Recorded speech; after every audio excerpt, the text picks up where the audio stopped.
aluminum crampons that give you grip going up and down hills, whereas the old school snowshoe, I'll show you in a minute, doesn't give you that feature. And also there's a adjustment in the back, depending on how long you're first of all, when you buy snowshoes, you're going to buy it to your size. This is the Pinnacle 30, this because this number designates the size of my to fits me. So you want to make sure you get the right size for your height and weight and boot size.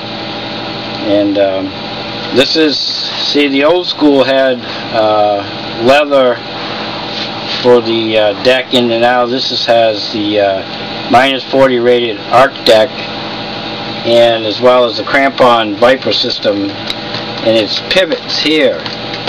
And so once you set this adjustment here in the back, according, because you want the ball of your feet to be right in this section right here of the harness. So they are marked right and left. This one's the right boot, has the R, plus it's a rounded edge for the big toe over here. And what I do when I put them on, these are so simple to put on, it's not even funny. I just slide my heel back with a little tension on there, make sure it's snug in the back of the harness. I turn this just like this, I'm ready to go. That's how quick and fast these are. And the boots, they'll never come out of these like the old wooden type snowshoes. Now, my next required equipment that I wear is, before I put these on, and all I got to do to come out of these is hit this little yellow button right here, and it releases it, and I just slide right out.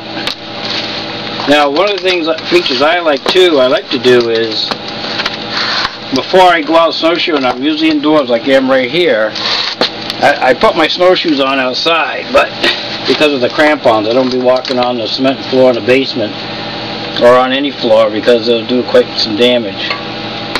So I put those on outside, of course, but these are fairly, I've had these for several years, and they're the zip up type. You put them on your foot, around your boot, and you zip them up in the back. So I'll demonstrate that for you. And I tuck everything in. What I'm wearing for pants, I've got sweats on today.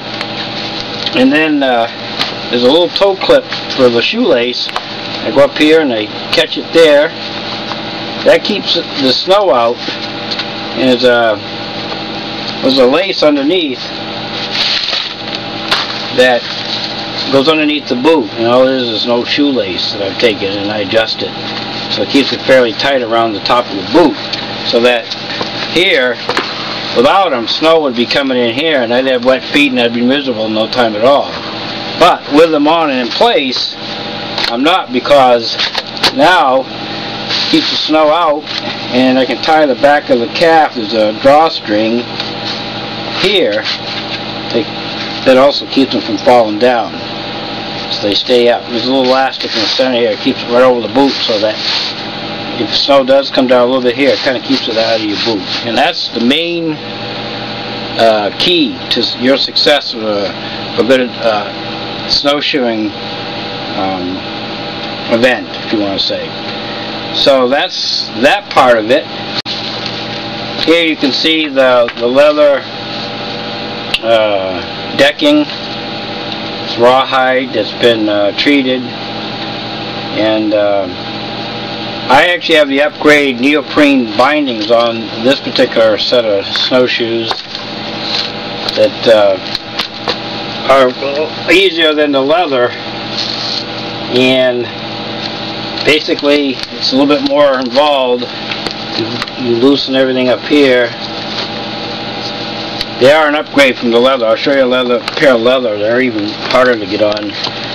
Again, you put your feet in here, and once your feet are in here, you tighten all this up, take all the slack out, and then you take the back, goes back around the heel of the boot, and that secures it.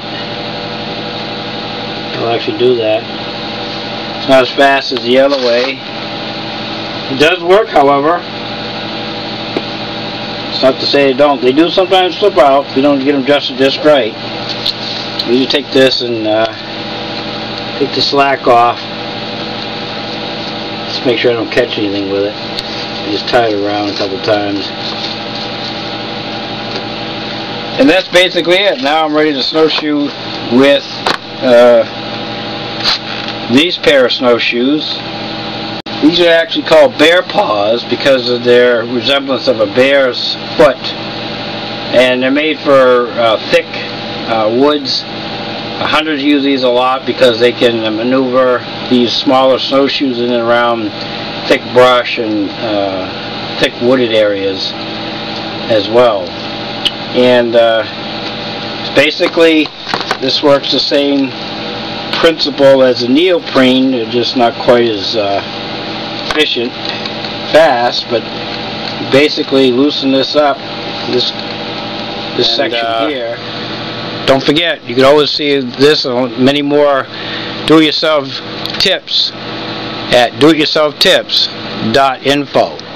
Well, many of you, you can see we've got plenty of snow out here in the North Country, and many of you may be interested in getting into snowshoeing.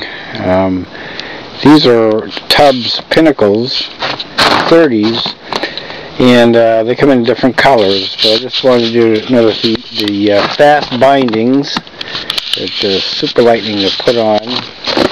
And these have these grips. They're aluminum. They're a lightweight snowshoe when they're aluminum, so that when you're going uphill you have grip. And I typically will blaze a trail with the snowshoes, say going up through there. Then later I can come with my cross-country skis and I can ski on my trail I made with my snowshoes.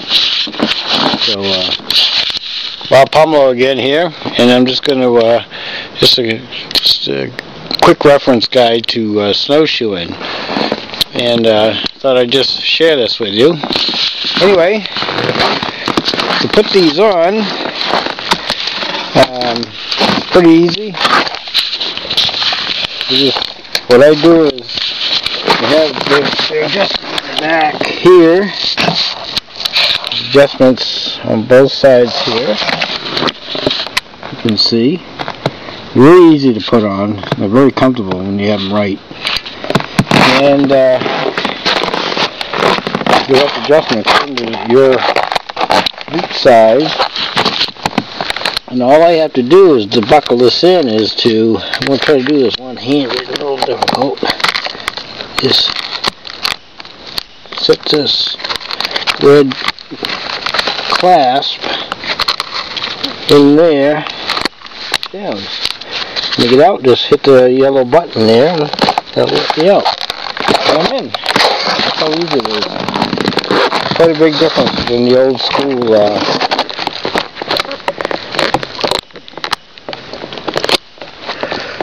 Okay, we're in. You know, they say left and right, so you can't mix them up. And then, I just start down the trail. When I walk, I just take little steps. Especially if the snow is deep. Right now, this is pretty well packed down, so I can run across this. But, typically, you walk normal, except you're going to walk with your feet a little bit wider, so you're going to be a cowboy a little bit when you walk on snowshoes, because obviously they're a little bit wider than your foot is. Now when I go into the deeper stuff, you'll notice that I take a shorter step than I normally take. You don't necessarily have to, but it is easier depending on how deep the snow is and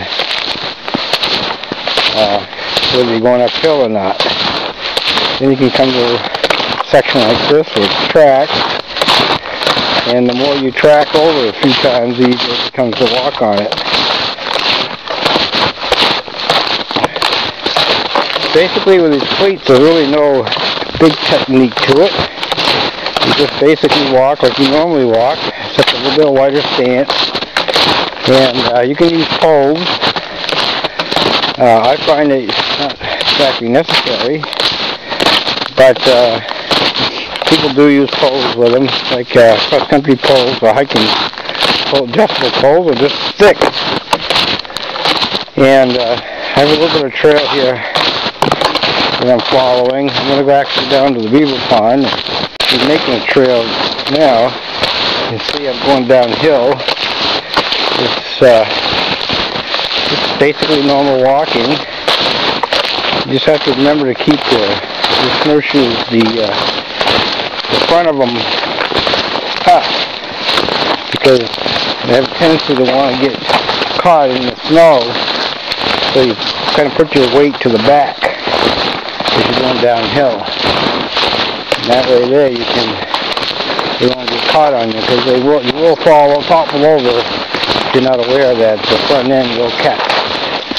So I keep my weight to the back a little bit, and almost like you're walking on your heels. And that prevents you from falling over. And there we go. I'll show you the hill. I just came down that right there, right behind us.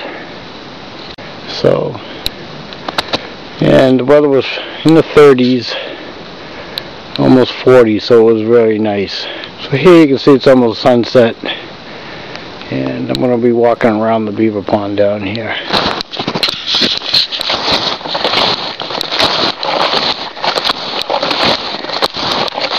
Sometimes you come across different things, different critters. And there's the dam that way. And the lodge is covered with snow right now. I can zoom up. There's the blue heron come in and they nest up here on these old dead pines. There used to be a few more nests, but this is all land conservation land around this beaver pond in the back of my house.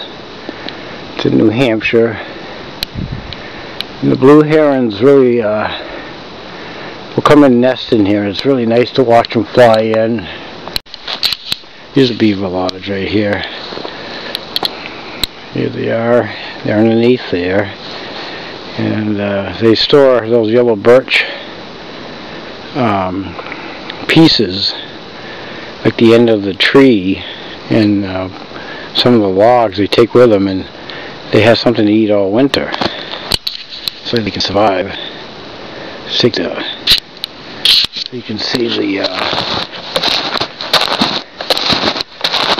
beaver lodge here. Over there,